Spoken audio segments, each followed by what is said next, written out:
Wondering what you missed at the AI and health workshop? Get up to speed now. Hi everybody, this is Mihira Khopkar and I just finished the AI and health workshop that happened in person. But if you missed it, don't forget to go and register for it for an online mode, because I've spoken so much about AI and health, AI and medicine from a behind the scenes point of view. How does AI really work? How does it code?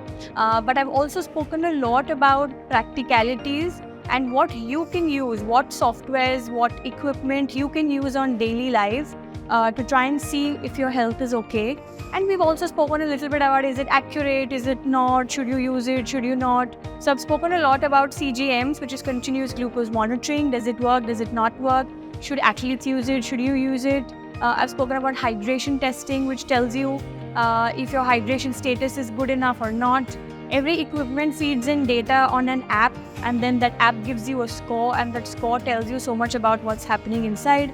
Again, we've spoken about that. I've spoken about heart rate variabilities, rings, watches, bands, all of that. And I hope you find it interesting. So if you've missed the workshop in person, don't forget to register online.